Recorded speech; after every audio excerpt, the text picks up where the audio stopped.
And now, from beyond our dimension, this is the JeffMara podcast. Here's Jeff. My guests are Dr. Allison and William Brown. Allison is an award-winning author, educator, and quantum healer. In 2014, her search for reconciliation between a newfound spirituality and her traditional Christian upbringing led her on an amazing journey of self-discovery detailed in her first book, The Journey Within. William is a psychic medium and clear trance channel who served 26 years with the Coast Guard before realizing his passion and his purpose as a healer, teacher, and messenger. Guys, thank you for joining me this evening and welcome. Thank you, Jeff. It's a pleasure to be here. Absolutely. Let's start with Allison. How did you go from having a doctorate in education into doing this spirituality and the things that you're doing now? I would say pretty much by accident, actually. I was raised in the Christian church, as you mentioned, and during that time, I did have a claircognizant moment, this clear knowing that God was calling me to start a hands-on healing team in my church. And that was a number of years ago down in Texas, where you are. Mm-hmm. And I did that, and it was successful. And I knew that when I touched people, or when we touched people, that things happened. And so that was sort of my first foray into energy work and knowing that God still calls people and has a mission for them. And it was very exciting. When we moved up here to South Carolina, though, I sort of started to fall away from the church a little bit, and I discovered Reiki. And when I became a Reiki practitioner, I started working on will, and then a whole world of things opened up for us in 2014. It just kind of changed the trajectory of our lives in a beautiful, good way. It opened up all of his gifts, and then together we've sort of developed some modalities to help people through energy work and hypnosis and channeling and just a whole basket of things. Would you say that the energy work or the Reiki that you were doing was the catalyst that kind of started the spiritual transformation in you? I'm sure that it was. I mean, ultimately it's source. It's God, it's my guides, it's my contract. But the energy certainly moving through was what helped to transform me and us and our world. And it's interesting because in the Christian church, I recognized that energy as the Holy Spirit. At least that's what we called it. Once I sort of expanded my box outside of the Christian church, we called it Reiki, or Universal Life Force Energy. And so what I have figured out is that it isn't that I'm doing anything different or weird. It's that the language is different. Mm-hmm. So, when we can talk to fellow Christians about, it's not that we're doing something different. It's still meditation or Christian contemplation. It's Reiki or it's Holy Spirit hands-on healing. So it's really all the same thing, and it's coming from the same source. It's just that the language is different. And so really we can cross those bridges and help others to, again, reconcile this Christian faith and expand their box, open it up into the greater spiritual understanding. I would assume then that you still consider yourself a Christian. I've struggled with that question. I would probably say no, simply because the tenets of the Christian faith, believing in only one life and that there's a hell and that sinners are punished and that we're born sinners, all of those basic tenets, I don't jive with any longer. So I would probably have to truly answer that question, no. But again, that's not to disregard Christians or Christianity or think anything less of them. I think it's a fine way to find your relationship with God or your internal essence, your energetic essence. It is one pathway, but it isn't the only pathway.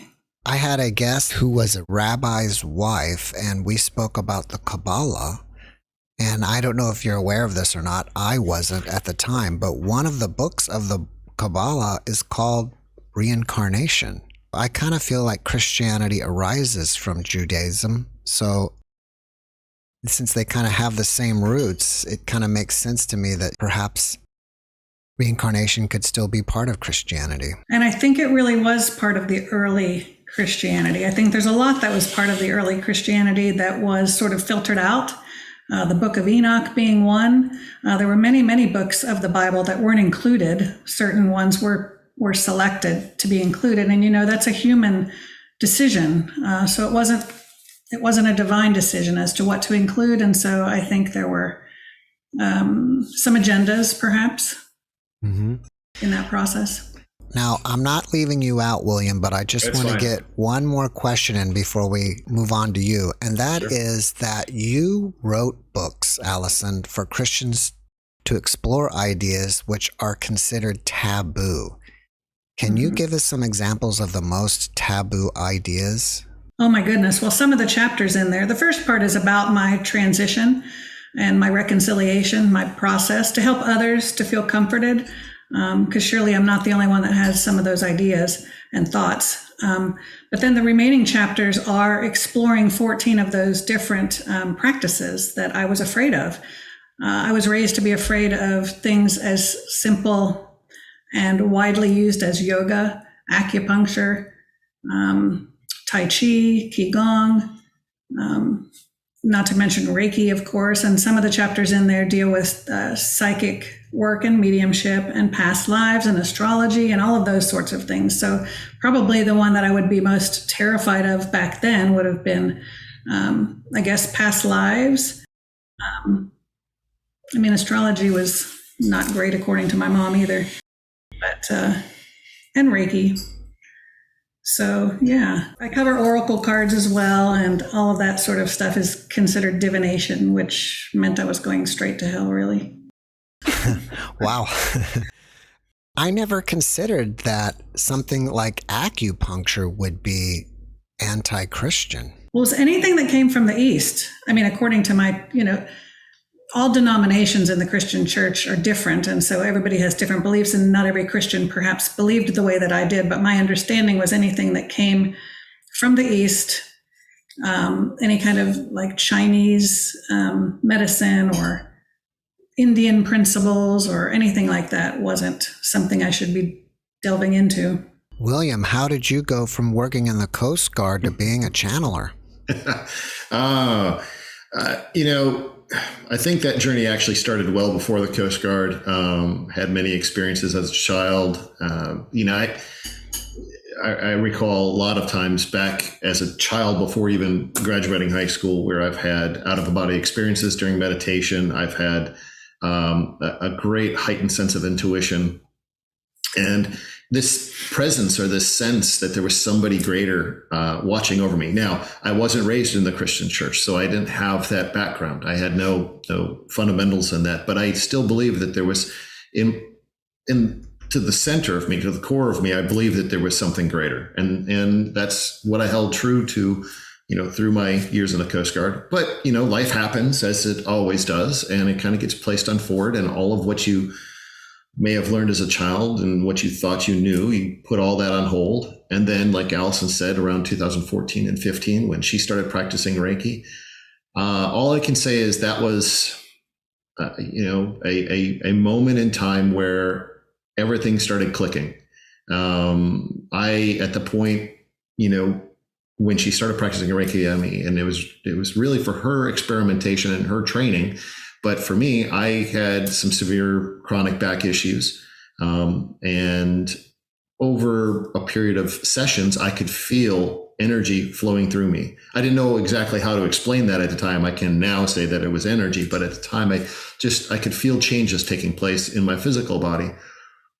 And so it intrigued me enough to go get trained. And in doing so, when I started practicing on people, other clients, I was seeing visions. I was seeing, I would say psychic readings, or even to the mediumistic side of things of speaking with relatives that have transitioned of my clients. So, and I still really didn't have a true fundamental of understanding and all that, but I knew that it was correct. It wasn't something that I should shy away from. And my personality is one to kind of take on those types of challenges and not be fearful of them, but just accept them and explore them to their depth and understand them, how they can really help facilitate my journey even more. And then it was several years of taking some training in mediumship work and mediumship work and practicing all that. And then around 2018 is when I was introduced to a QHHT practitioner, and I didn't really know what that was, but beyond the quantum healing hypnosis technique, and that's where the channeling came into play. On that very first session is when I started channeling, started trance channeling, and I had no idea that was taking place, because I had slipped into that place that I remembered as a child or as a young adult, as I was doing meditations and being kind of almost going out of body. They felt very, very familiar. And that session led to a number of other sessions just to explore that side of myself, of the trance channeling. And eventually Allison was trained in the Beyond Quantum Healing practice, and we furthered the channeling. And that's when I started using that as part of our modality set of allowing clients to experience a channeling of my team. That's where it first started, the collective, which is comprises of Enoch, Raphael, Michael, and Source. And eventually it grew into channeling people's higher selves, channeling pets, and and a whole realm of other beings. And now here today, that's what I am here to do. We had client last night, and I walked away from that session last night, and I just stood outside and I realized, again, this is me. This is who I am, and this is what I love to do, and this is what I've been called to do. I can't deny that of myself. Well, that's great that you found your passion. Yes, very much so. I think it's fascinating that you were, I would say, under hypnosis during a QHHT session, and then all of a sudden you went from probably examining your life or something straight into channeling. Yeah, how did that happen, and who did you start channeling? Yeah, so one of my primary questions was, who is this presence that's been with me my entire life? Who do I feel is kind of there watching over me? And the simple answer, well, that would be God, or that would be Source. Mm-hmm. Well, yes, that's been kind of toyed around, but I felt it was different than that. And so that was one of my primary questions. So during the session, while in that, I'll say that light hypnotic state of answering my own questions, or my higher self answering answering those questions, the practitioner could tell that my energy was shifting, and and I was deepening into that trance state. And so she would ask, well, can that being or that entity or that individual step forward so William can know who this is? And, if I play back that session now and I listen to it, it's an eerie no that comes out. It's a very deep tone that comes through my voice. I can't get there while we're sitting here talking like this. But then, so she just pressed on, more questioning, and I fell deeper and deeper and deeper. And finally, she was able to get the answer out. Who's present in William's life? Who is there guiding him? And is this part of his team? And this voice came out and said, Enoch. And from there, she started questioning, Enoch, more and more questions. And subsequent sessions, they would, Allison and the practitioner would gather some questions together. She would induce me into another state of trance, deeper and deeper each time. And we would be able to explore many different subjects. So that was the kind of the behind the scenes process of getting to that channeling state. And up until late 2018, I was having to be induced, whether it was through a QHHT practitioner or through Allison and BQH, into that hypnotic trance-like state. And then around late 2018, we were to do a session together to answer some personal questions. And I was laying down just to get myself prepared, and I could hear my guides, my team, tell me to sit in a chair. And I had no idea what that was, so I just ignored it, laid down. They told me again, sit in a chair, basically chair. And I looked over, I sat in a chair and I went into some breath work, and I immediately dropped into a trance without any induction from Allison. And 2 hours later, I come out the other side and she has a list of information. To me, it felt like 2 minutes, and it was just an amazing process. Wow. So, I feel like you're a man of two worlds. And what I mean by that is you came from the Coast Guard, which I kind of feel is the law enforcement world, and something completely the opposite, which is this spiritual world. Yeah. Since you're from that law enforcement world, did you at ever time doubt the channeling and you wanted evidence that what's really happening is real? Yes, it's a progressive state of trusting oneself and trusting one's ability. There were many times throughout the early, I'll say the first 2 years of doing the channeling that, okay, I'm going to go do a channel, and I would have this apprehension. Is this really real? Is this something that I'm doing? Or am I making this up? Am I, what's happening here? But I couldn't explain the sensation of when I would do the induction myself through the breathing. And I could feel the energy shifting, and I could feel myself just slide away. And from that point, I wouldn't remember a thing until I'd come back out the other side. And so there was always that apprehension at first, that questioning, is this really real? Is this really happening? But then the other acknowledgement piece of that is then doing the kind of the debrief afterwards with clients or with a group of people, and the information that they get from the questions that they present. And it's just exactly what they were looking for, or the information that they couldn't otherwise get.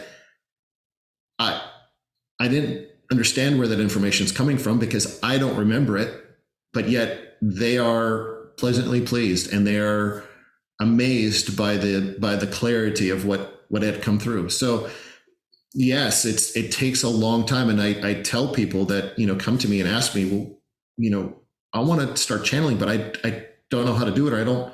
First thing is trust. If you feel it coming in, you really have to trust yourself.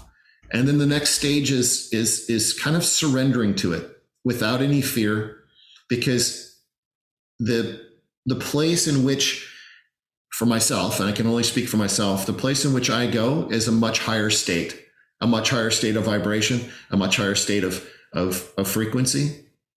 And so if I were to even think anything fearful of something happening, I wouldn't allow myself to get into that state, because it would be an uncomfortable, juxtaposition between my human thinking and what I'm actually set out to do.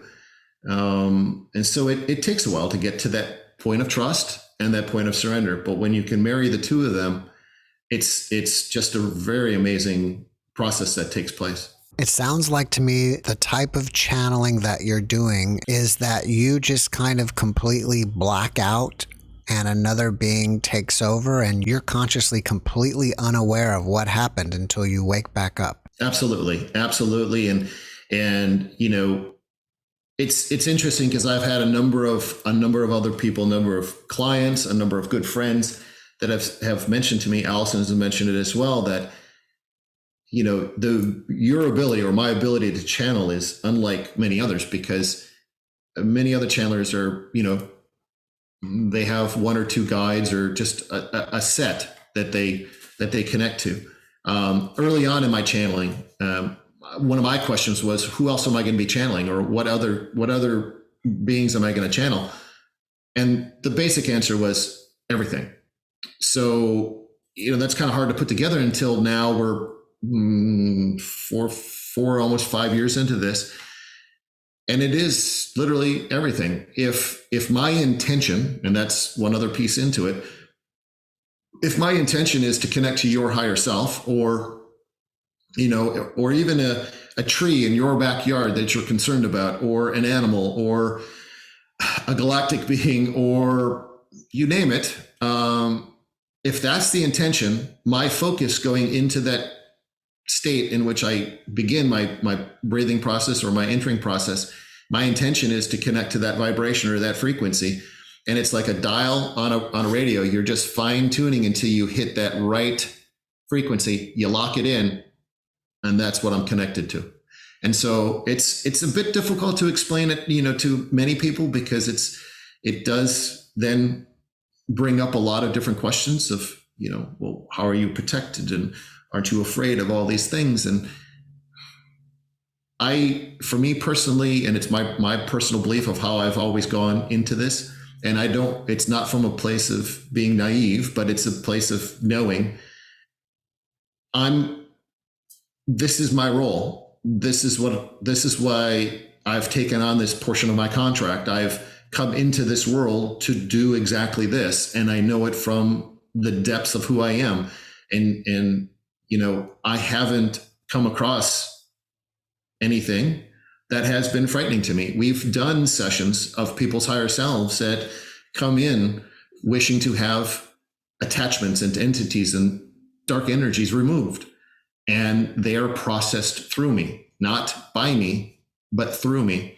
So I open myself as a channel. As the word explains, I'm a channel for the energy. So if someone is wishing to get rid of an entity, well, then they have a series of questions that Allison will ask, and that process will bring that forward, and then it will be released through different processes. I want to stress, that is the reason that I have to facilitate the sessions, because he's out. And so for his human protection, I'm there to facilitate, make sure he goes in and out without any problem. And he knows that he's protected, but more importantly, he's protected by his team. Yes. He knows without a doubt that the highest consciousness, the Christ consciousness source, is surrounding him at all times during those sessions. So he doesn't have anything to fear, but that wasn't an overnight thing. I mean, it took a number of years for him to fully surrender and trust his team. And then with me as a partnership, then he can, surrender and do what he needs to do to help people. Right. If you were to just imagine it, when we do a session with a client or whatever it might be, a container is constructed. And that container holds the presence of who we're going to work with, as well as the two of us. And that container then provides me the comfort to relax and surrender to the process.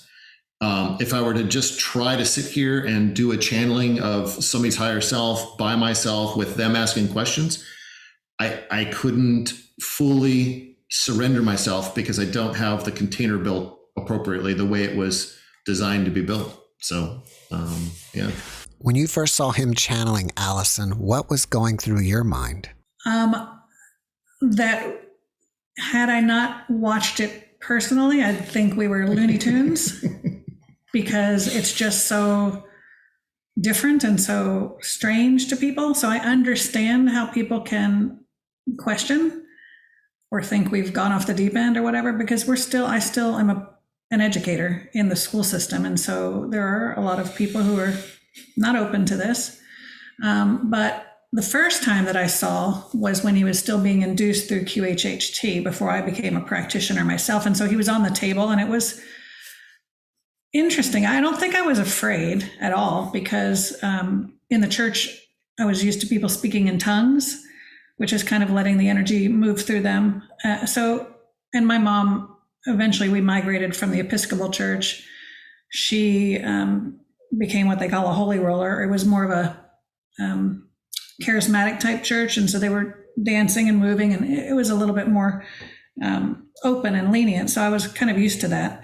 So this didn't bother me.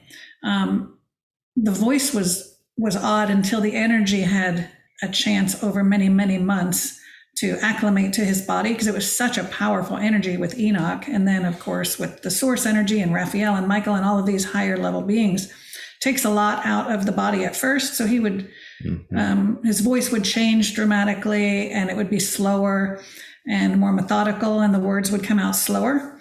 But that's remarkably different now. He speaks just like he's speaking normally for the most part. But I wasn't afraid. I thought it was intriguing. I was curious. I don't know if you're probably familiar with Esther Hicks and her husband, who's deceased, but it was similar to that. Like he was the one with all the questions, and he was excited to do all of that. That's how I am. I'm always writing on my phone some questions. What do I want to ask? If we do a personal session, or I'm fascinated when we work with clients. I'm just fascinated to help them and to know their story. And as a counselor, which is my day job, it helps me a lot when I'm interviewing the client and getting to the root of their problem, so I know where to take the session. So that's really helpful to have that background. And so. Yeah, it's fun. I find that I enjoy investigation and being kind of nosy, frankly. Does your voice change with each different being that you channel? If the little bits that I listen to, and that's one other insight too, is I don't listen back to any of my channels. They're all recorded, but I don't listen back to them. But the little bits that Allison says, oh, you need to listen to this section or that section, I can hear a different inflection in my voice, a different tone at times, where it really does change if there is a point at which the energy really shifts. And, one would call it speaking in tongues, or others would call it light language. The light language would come through, and then it takes on more of maybe a Native American type of tone, or even Asian type of tone, and maybe a bit sing-songy, but and very almost teacher-like, master-like. It comes through as a more of a pronounced kind of story, and through that light language. So that definitely does change. But I from my side, when I'm in, I have no idea. So no, it doesn't change too much. A lot of times it's very subtle, but I can tell now that since we've worked together for so long, I can tell. And also with his mannerisms, I can tell if there's a different energy coming in. So for example, if we do a free monthly channeling from here, the tree house, you see the tree in the background. And in that, he has a team of guides, and also any other being might pop in to answer questions based on what the audience is asking. And so sometimes I can tell when there's a different being coming in, and I'll say, who is that answering the question? Because it gives some context to the answer. Mm-hmm. What do most people come to you for? If they want a trance channeling, is there a specific reason or pattern that you see why most people come for that? That's a good question. I'm glad you asked that. We do pet channeling, so that's one whole segment when people have issues with end of life struggles or a health issue or a behavioral issue. But if they're coming for higher self channeling and guides, we're noticing a big shift in our clientele in bringing in more people that are roughly in their 30s to early 40s, particularly women who have a lot of trauma ancestrally through their ancestor line as well as their past life line. So for whatever reason, because Earth is evolving, our understanding is that these brave souls came into this life to take it all on and clear it, because they're going to clear it through their ancestral line going back and forward, and they're clearing their past life history as well. So they've chosen to be this brave soul and say, I can do it. I'm going to come into this human life and I'm going to get rid of all of this so that I can ascend, so that my ancestors can ascend, so we can all ascend when Earth goes, because you can't take this baggage with you. So we're seeing a lot of that at the moment. But people can come for a variety of things, anything as simple as I feel these changes. I feel like I'm awakening. What does this mean? And what do I need to be doing? What's my mission? What's my purpose? Or they might have questions about relationships or careers, or they might have a health issue that they're concerned about, or, family things with their children or their spouse. So really it's anything that you would seek, for example, a QHHT session for, or if you're not good at going under, or you're too left brain, or you're afraid that you can't get under, then we can do it's kind of like a surrogate session where we channel the higher self, so the person can ask the questions directly of their own higher self. So anything and everything, really. What are some of the most paradigm shifting or shocking things that you've ever heard him channel?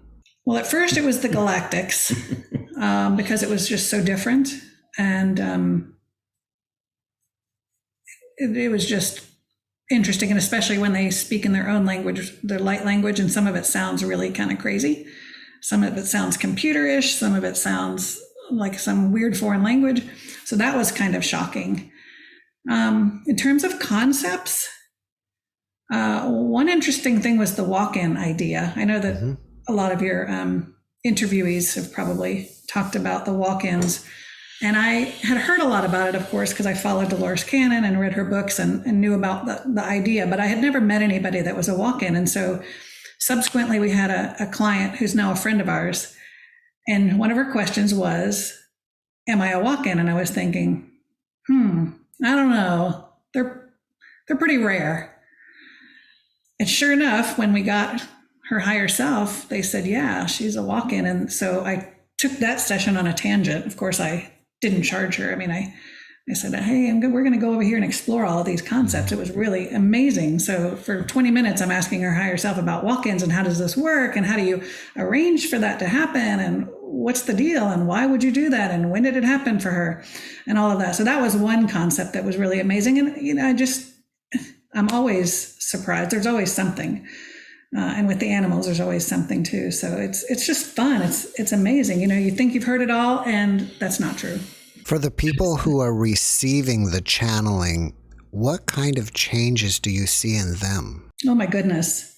Sometimes it's like night and day. And I particularly like the clients who are already sort of have some intuitive ability or psychic ability, because then they really can give you good feedback. So the other day we had one that got off the chair and she was like, that was lit. Oh my gosh. She had had a lot of clearing done, and she couldn't say enough. She just stood up and she just was flabbergasted, didn't know even what to say.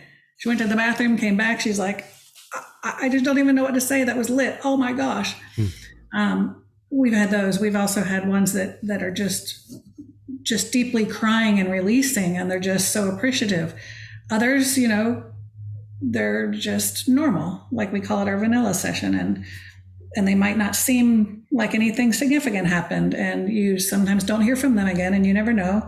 But we trust. We don't worry about outcomes. We trust that our guides and that their guides and higher self know why they booked a session, know that they're getting exactly what they need. And so we have a range of different reactions. And many of our clients, they will follow up with us, a week, a month, a couple months later of kind of their progress post session. And, and it's always positive. It's always, exceptional that they're seeing the changes of, because what we recommend is after the session, listen to the recording over again and over again, and listen to it without listening to it. Just let it play in the background in your headphones and go to sleep with it.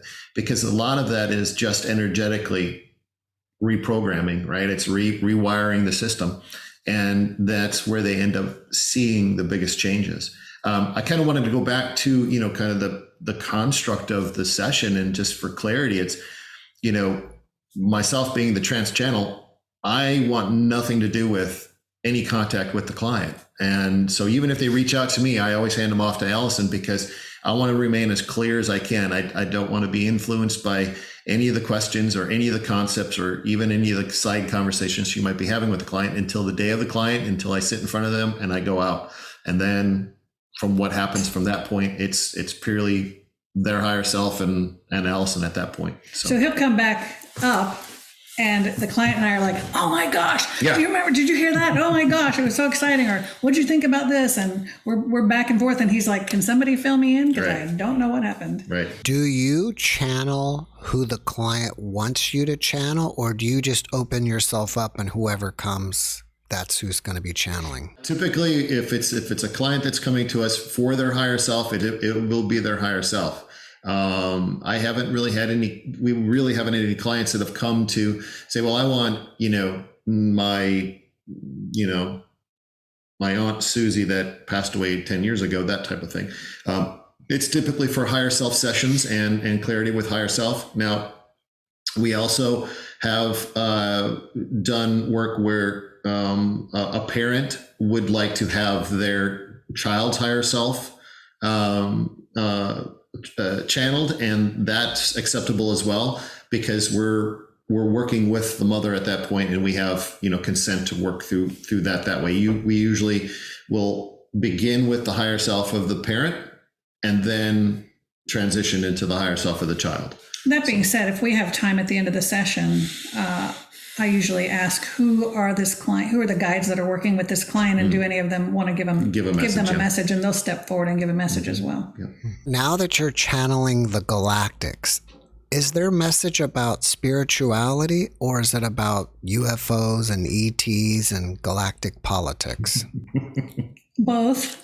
Depends on what we ask them. I mean, the ones that we deal with are typically higher level, upper dimensional, usually 9th, 10th, 11th, and 12th or so, unless we specifically call on one that is in a ship surrounding Earth that can give us that kind of information about Earth's progress and what's going on and what do we need to know as far as our evolution. So we could get both, but the upper level ones don't get into the nitty gritty about what's going on Earth and politics and corruption and all that junk, because that's not what it's about. It's about the love and the light and who we are and our connection to source. And that's kind of the realm we like to hang in most, really. And the progress of our ascension and what we can do to, for ourselves, and how to raise our consciousness and how to raise our vibration to that sustained state. So, because really it's not about the nitty gritty and the polarity. The polarity of Earth is always going to be here. It's been here for eons, and it's going to be here for eons for those that wish to reincarnate back here for those learning experiences. But the rest of us are evolving. All of us are evolving. Everybody is going to move up with Earth. And so at that point, it's about rising above the duality and rising above the polarity. So if you keep on getting into who's going to win the election and, getting the Republicans or the Democrat, whatever it is, all of that is just distraction from our ultimate goal of evolution. All right. Well, would you like to give us a sample of channeling? Sure. We'd love to. So during this session, typically I would turn and look at Will when we do the channeling, but for the purposes of this channeling and the video, I'm going to go ahead and just ask the questions of the beings this way. All right. So what I'm going to ask, and I do this with all of my channelings, I'm just going to ask that for the audience and whoever's present, just to relax as best as you can and just take a couple deep cleansing breaths. It's going to be a nice long inhale through the nose, nice long exhale through the mouth. So just by doing that, allows all of our energies to get connected together. And I'll begin.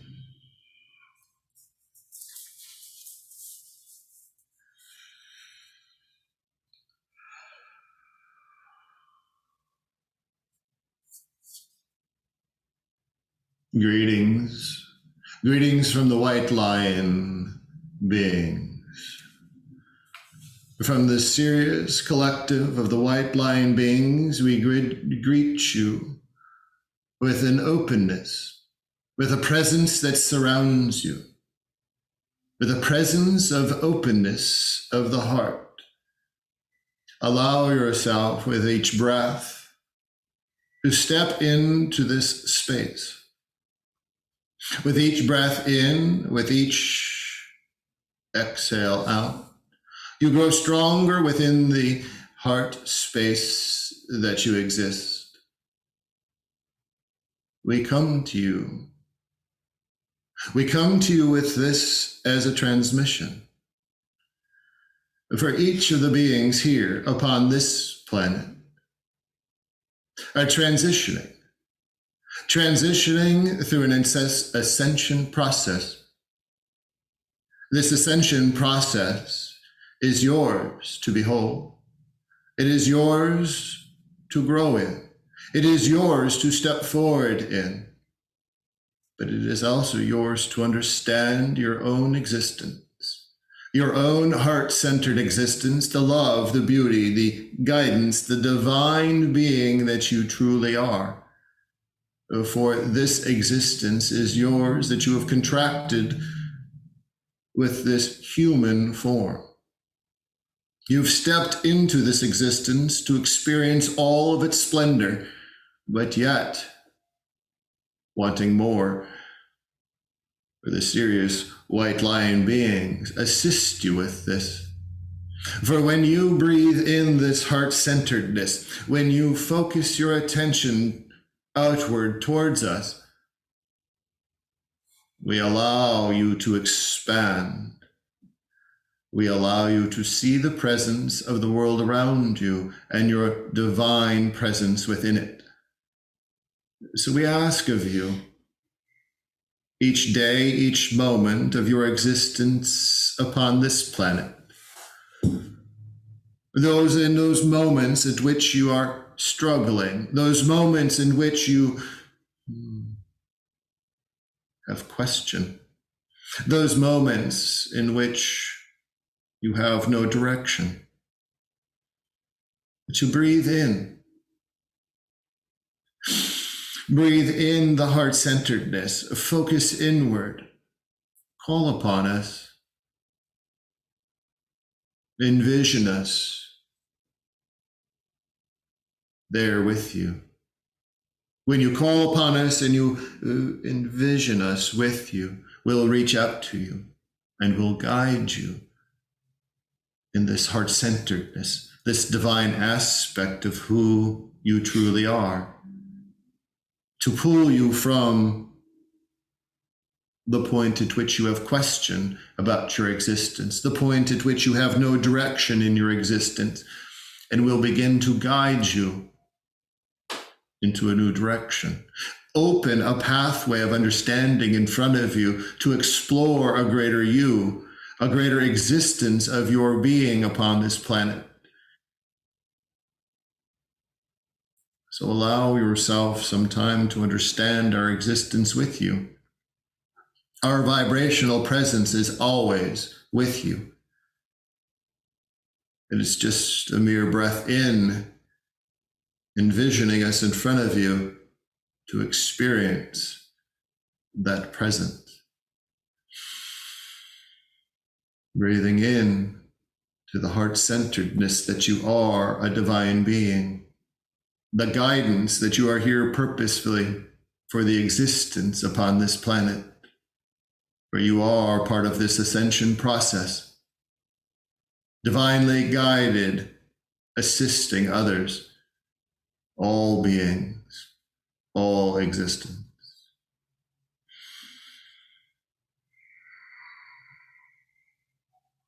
With that transmission, if there are questions, you may ask.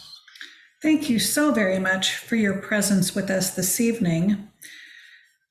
We know that anyone who calls upon you can connect with you, but for those humans who have a specific connection to Sirius and those beings, how would they know that? How can they recognize that? Our presence within the Sirius collective. As you call upon us, this vibrational state that you wish to connect to, for our transmissions, for our downloads, for our healing, envision a golden lion directly in front of you. Allow yourself to see that being in front of you.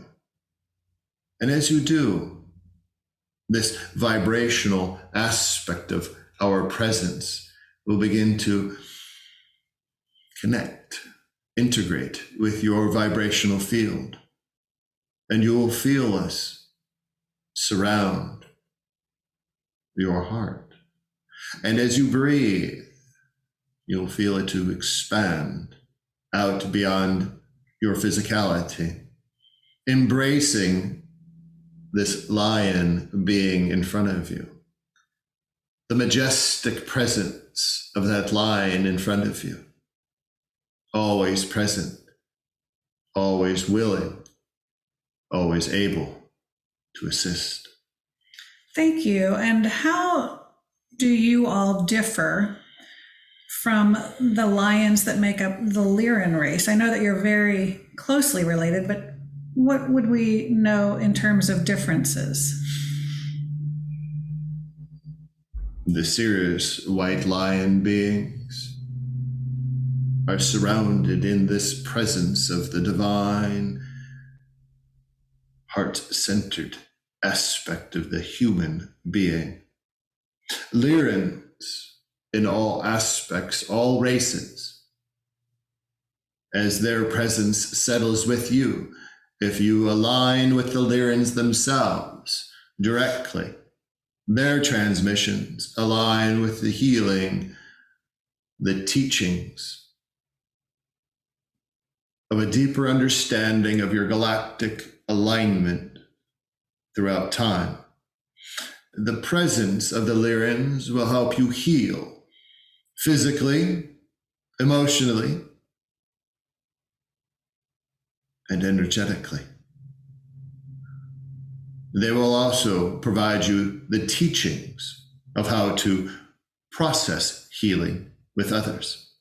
They will bring you tones and vibrations through your energetic field in order to connect to that vibrational aspect of healing. The serious white lion beings, our essence, and the presence of this aspect of, as you in your physicality would understand, love, this balance of love, heart-centeredness, divine alignment. That is our peer connection to you. And in through that, the teachings that you will receive is how to expand your love, your heart-centeredness, and allow it to surround others. That is our purpose.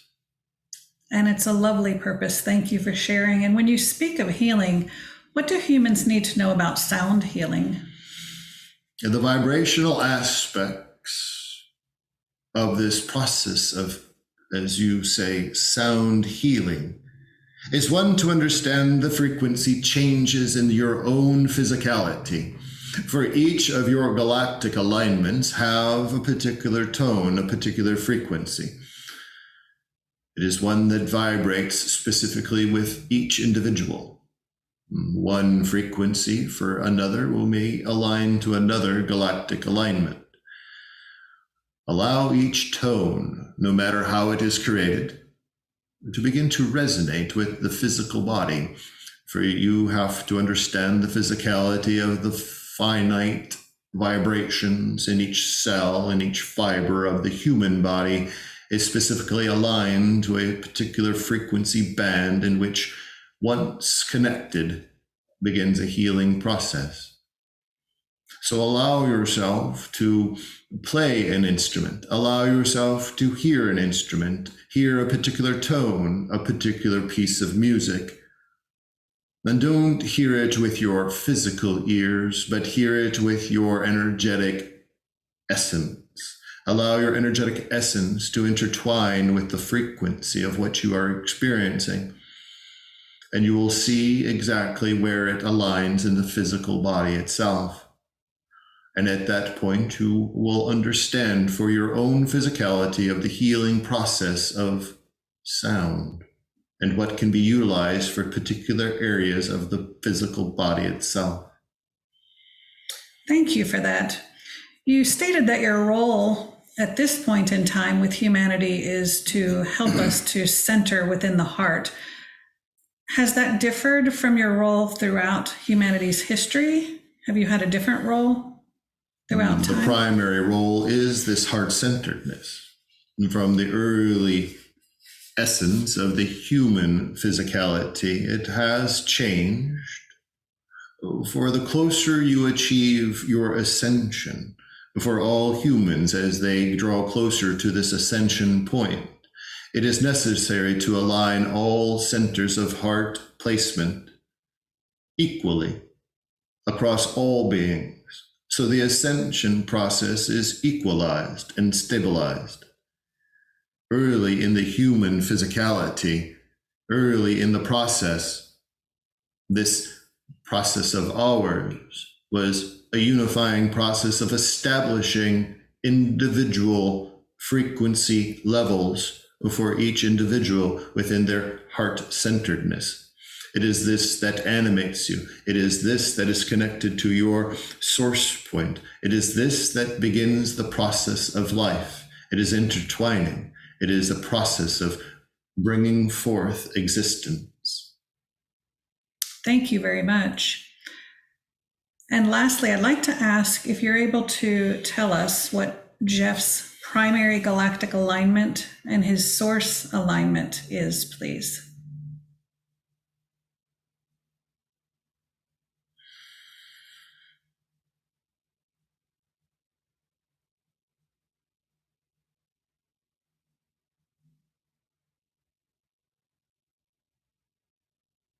Closest galactic alignment is Andromedan. The source alignment is Arcturian. Beautiful, thank you. And before we close, is there anything else you'd like to share with humanity, please? As all humanity draws closer to this point of ascension, settle yourself. Allow yourself to experience this heart-centeredness for yourself. Whether you have an understanding of what you are aligned to or not, allow yourself to look inward to this heart-centeredness and breathe in the love. Breathe in the existence of this heart-centeredness. For you are a divine creature, a divine being upon this planet. You are of existence, of the highest. Allow your essence of your heart-centeredness to be who you are, not what you are. Allow this to be the existence that others see around you. Allow this to expand out beyond the boundaries of your existence, allowing it to connect with all other beings, all other humans upon this planet, to allow this stabilization and this preparedness for the ascension that is to come. That is the message that we wish to share with humanity. Thank you so very much for your presence this evening. And we thank you for this transmission for humanity.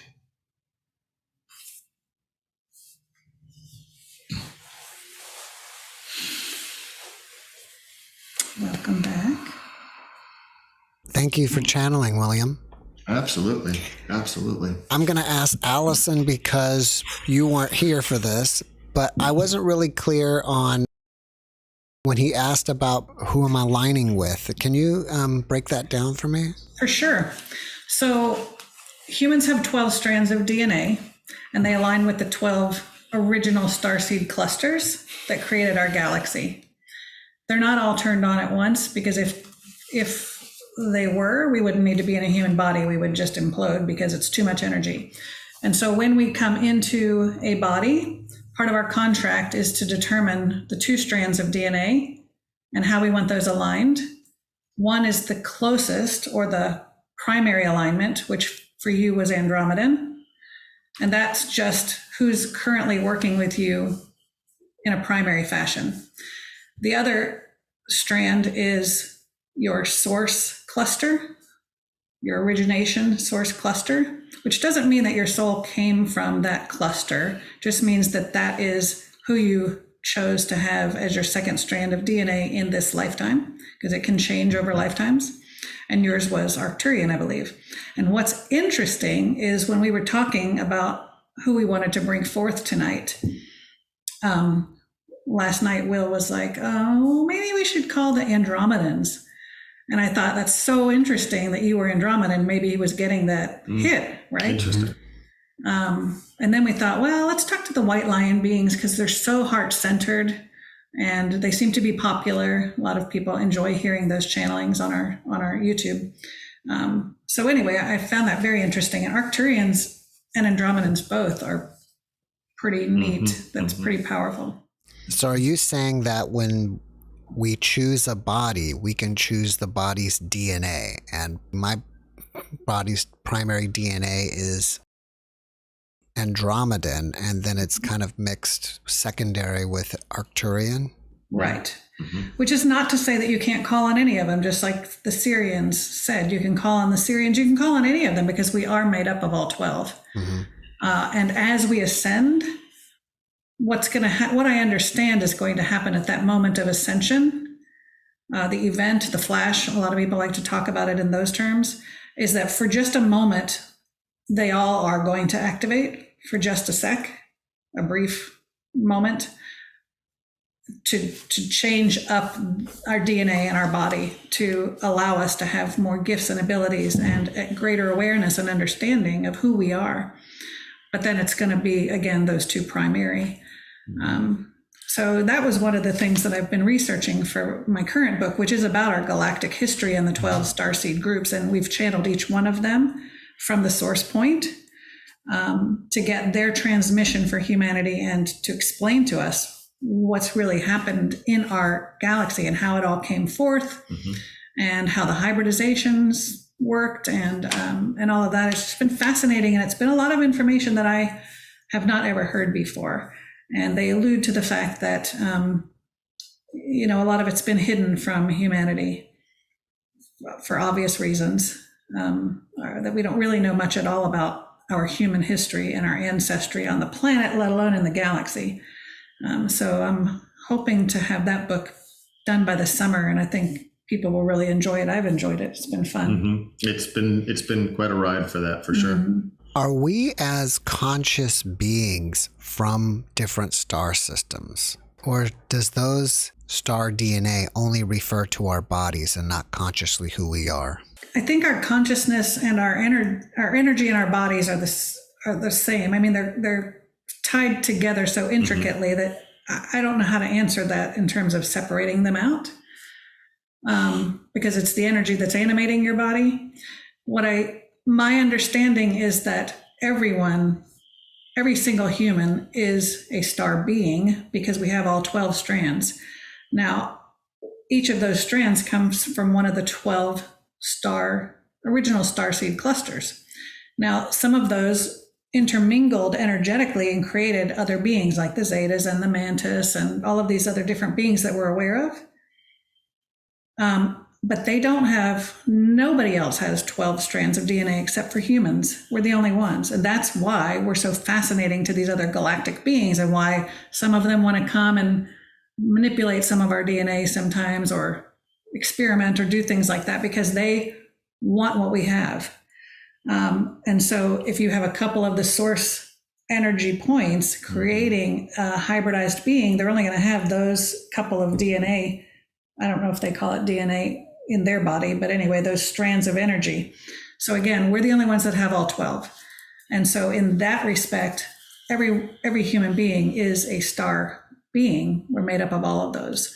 Yeah, and I would say from like a consciousness standpoint, if I'm maybe understanding the question too a little bit, I think it really comes down to an awareness point. So if you had no awareness that your DNA was tied to any galactic being, well, then your awareness would be your spiritual body, and you'd operate in that plane, or maybe even if you were strictly tied to the 3D plane, where you have no awareness of spirituality or metaphysical or any of that aspect. So you'd be living there. But at the point at which you kind of like in a moment of, okay, well, what am I aligned to? You just have a question. What am I aligned to? And somebody says, oh, you're aligned to the Sirians, or you're aligned to the Lyrians or the Andromedans. What that's going to do then is basically open up a point of investigation to say, oh, what does that really mean? Where does that go? And then you start bringing that into your awareness. And by doing that, bringing it into your awareness, you start to align in your consciousness that, okay, yeah, there's a lot of things the Andromedans and I have in common. I see those patterns throughout life. Now that becomes part of your consciousness. And now you have a deeper connection to them, and vibrationally, you can then interact with them. If somebody said, I'm a Sirian starseed or I'm a Lyrian starseed, what does that mean to you then?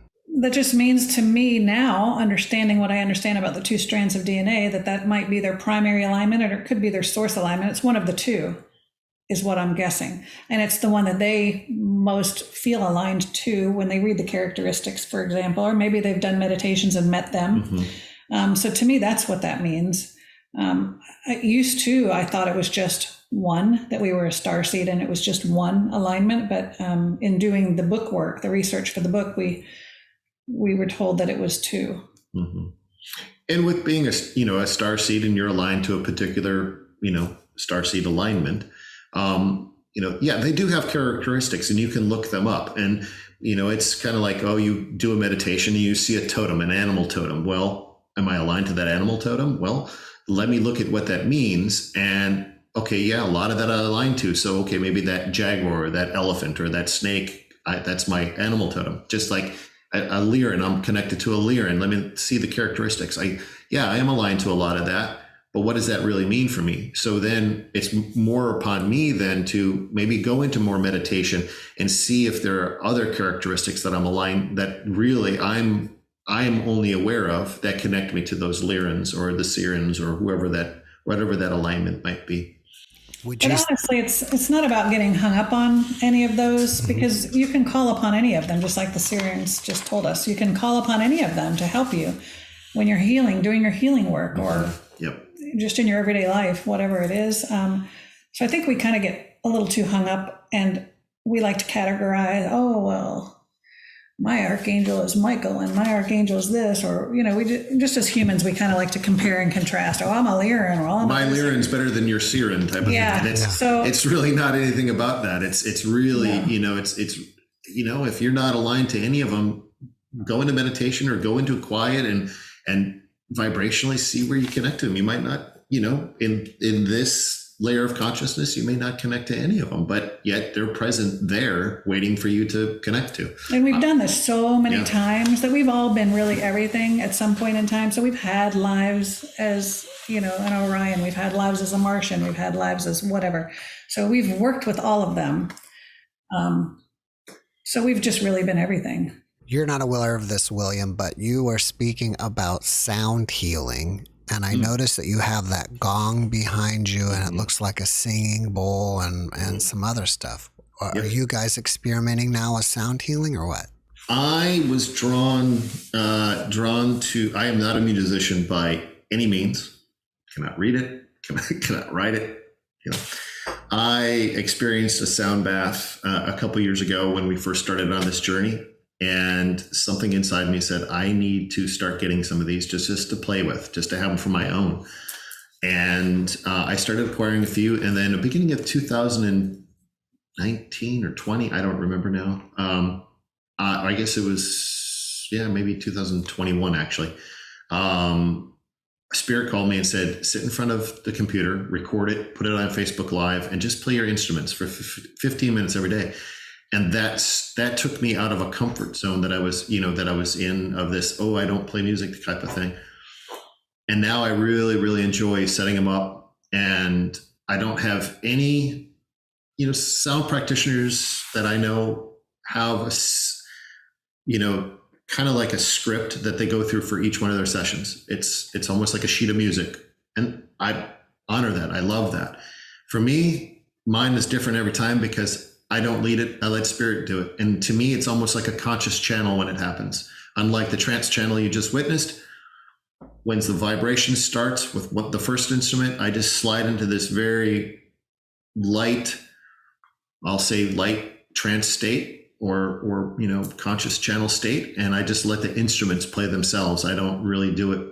I'm just the facilitator at that point. And I love it. I love setting it up, and I love doing that type of experience. So yes, I would say it's more than just a hobby at this point. It's more for everybody else now to experience. So what's next on y'all's path? More. That's the one thing we've been talking about for the last couple of months is we're looking to get in front of more people, and thankfully, on your podcast and on your show is something like that. Even to even greater audiences, if we could, find some avenue that we could get into a bigger facility and be able to put this on for many people, because there's something about when we do it here in the treehouse and we have 10 people on in person and 15 people on Zoom, and each one of them have a question and they get a specific question answered by, the collective or whoever it might be. There's something rewarding in that for everyone, not just for myself as the channeler, Allison as the facilitator, but everyone is rewarded at that point. So I would love to see that to come to, fruition. That's one thing that's I'm trying to manifest for this year is put that out there and see where that goes. But it's getting out more like this on podcasts and putting more stuff up on my YouTube channel and just getting exposure. Just helping seekers. I mean, our goal is to help, and he's the voice for his guides, and they want to give their messages of healing and hope. And as we evolve and as the chaos unfolds, more and more people are seeking that heart space, that relief and that love and that camaraderie and fellowship. And so we want to offer that as much as possible to people. And we really we trust our guides and the universe. They're orchestrating everything. And so we just follow that direction, and it hasn't failed yet. It's a beautiful thing. Yeah. In the beginning, I mentioned that your book is called The Journey Within, and I think you have some other books. If people want to find out more about them, should they go to Amazon or your website? Both. If they'd like a signed copy, they can certainly purchase it on my website, which is drallisonbrown.com, DRALLISON Brown.com.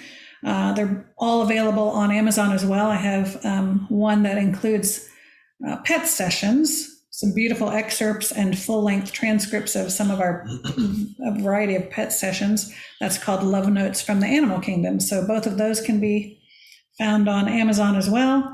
And then I was honored to write a chapter in another book called The Ancestors Within. So we talked, Jeff, about those who are trying to clear the ancestral line, and that is a really good help for those folks that are interested in doing ancestral work. The Ancestors Within, and that's also available on Amazon.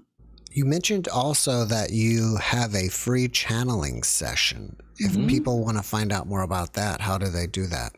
Well, you can. We have a calendar that you can look at, and we keep it updated regularly. It's going to be treehouse-events.com, and actually, it happens every second Thursday of the month at 7:30 Eastern time. When you register, there's a register link on the calendar. You'll get a Zoom link immediately after you register, and you can join us by Zoom, or you can join us up here in the treehouse. If you're local to the Charleston area, come and join us in person. Do you guys have anything else that you're working on that you want us to know about?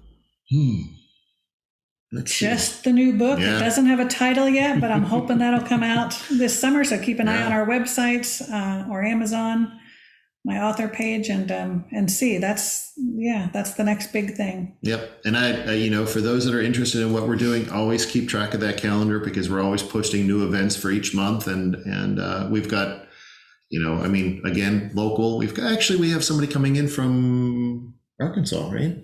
I think so. Anyway, from out of state, we've got a one-day retreat that we're hosting here shortly. So in the next couple of weeks. So if you want to travel, come on. We'd love to meet people. But we do a lot of Zoom things, and a lot of the things that we do are free or donation based. So we welcome everybody to join us. Hopefully, we'll see a lot of people on Zoom. It's this Thursday, actually. I don't know when this will post, but it's this Thursday. Before we finish up, can you give us one last positive message? The love and light wins in the end. Yes. It's already won. Yes. And it is. It's keeping the distractions out of our lives and really focusing inward. And I know that's kind of cliche, focus inward, but if you eliminate the distractions, I'm a true testament of that. I was a true avid, you mentioned law enforcement and news watcher. When I eliminated that from my life and eliminated all news from my life, I really found the inward peace, and I could really see the expansiveness of humanity from that point, instead of the distractions that were overlaid upon everybody. So, yeah. Mm-hmm. Guys, thank you for your messages, and thank you again for being my guest. Thank you, Jeff. It's been such a pleasure. It really has been a pleasure. Thank you so much. Thanks for watching the JeffMara podcast. I really appreciate you. Another way to show support is through YouTube memberships. And if you do, there are loyalty badges and other perks depending on your level of membership. All you need to do is click the join button underneath the video to find out more. Thank you for your support.